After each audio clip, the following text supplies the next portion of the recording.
চাঁদপুর জেলা বিএনপির যুগ্ম সাধারণ সম্পাদক ও চাঁদপুর ২ আসনে বিএনপির মনোনয়ন প্রত্যাশী তানভীর হুদা বলেছেন, আগামী জাতীয় নির্বাচনে ধানের শীষকে বিজয়ী করতে হলে সকলকে ঐক্যবদ্ধভাবে কাজ করতে হবে। আমাদের নেতা তারেক রহমান যে নির্দেশনা দেবেন তা বাস্তবায়ন করাই আমাদের দায়িত্ব। মতলব উত্তর উপজেলা ও ছ্যাঙ্গারচর পৌরসভা সহ বিভিন্ন ইউনিয়নের ১২টি স্থানে গণসংযোগ ও মতবিনিময়ের সময় তিনি দলীয় নেতাকর্মীদের প্রতি গুরুত্বপূর্ণ দিক নির্দেশনা তুলে ধরেন। রাষ্ট্র কাঠামো মেরামতের ৩১ দফা বাস্তবায়নের লক্ষ্যে আয়োজিত এই গণসংযোগকে ব্যাপক জনসমাগম দেখা যায়। তার বক্তব্যে তানভীর হুদা সাম্প্রতিক মশাল মিছিল ইস্যুতে ভুল ব্যাখ্যা না ছড়ানোর আহ্বান জানিয়ে বলেন, মশাল হচ্ছে প্রতিবাদের প্রতীক। কেউ আগুন লাগাতে বা সহিংসতা করতে যায়নি। প্রতিবাদ অবশ্যই শান্তিপূর্ণ হতে হবে, যাতে জনগণ পছন্দ করে এবং আমাদের প্রতি আস্থা রাখে। এ সময় মতলব উত্তর উপজেলা বিএনপির সাবেক সিনিয়র সহসভাপতি গোলাম সারোয়ার মজুমদার, জেলা বিএনপির সাবেক সদস্য আলাউদ্দিন খান, ফরাজিকান্দি ইউনিয়ন বিএনপি সভাপতি ইয়াসিন মোল্লা, উপজেলা বিএনপি সহ সাংগঠনিক সম্পাদক তাজুল ইসলাম মিয়াজি, উপজেলা যুবদলের সাবেক সাধারণ সম্পাদক আমির হোসেন আমু, সাংগঠনিক সম্পাদক কবির হোসেন মজুমদার, উপজেলা বিএনপি সাবেক দপ্তর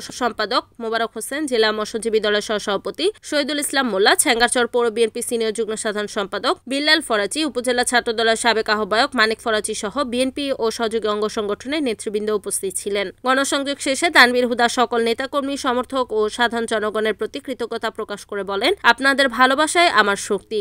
আমরা শান্তিপূর্ণ প্রতিবাদ, শৃঙ্খলা ও ঐক্যের মধ্য দিয়ে সামনে এগিয়ে যাব। বন্ধুগণ, সামনে জাতীয় নির্বাচন। আমাদের মনে রাখতে হবে, নির্বাচন ঘিরে জাতীয় নির্বাচন এবং সেই নির্বাচনে ভোট দেওয়া মানুষের এখন স্বপ্ন। 17 বছর মানুষ ভোট দিতে পারে নাই, সামনে সেই সুযোগ আসছে। এই সুযোগটাকে নস্যাৎ করে দেওয়ার জন্য বিভিন্ন মহল তৎপর।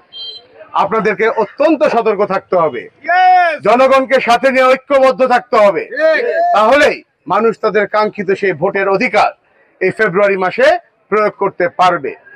জনগণের আস্থা এবং ভালোবাসা অর্জন করার মাধ্যমে ফেব্রুয়ারি মাসে যে নির্বাচন হবে, সেখানে ধানের শীষকে ভোট দিয়ে বিএনপিকে ক্ষমতায় নিতে হবে। আমাদের নেতা তারেক রহমানের নেতৃত্বে বাংলাদেশ গড়তে হবে।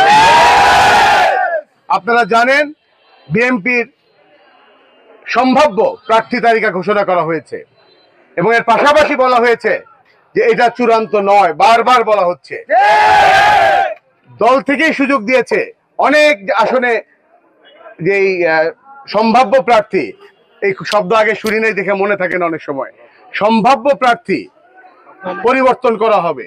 কখন পরিবর্তন করা হবে? যদি মনে করে সে এলাকার জনগণ, সাধারণ মানুষ কোনটা চায়, তাদের মনের ভাষা কি, সেই ক্ষেত্রে সেটা পরিবর্তন করা হবে। আরো অনেক কারণে করা হতে পারে।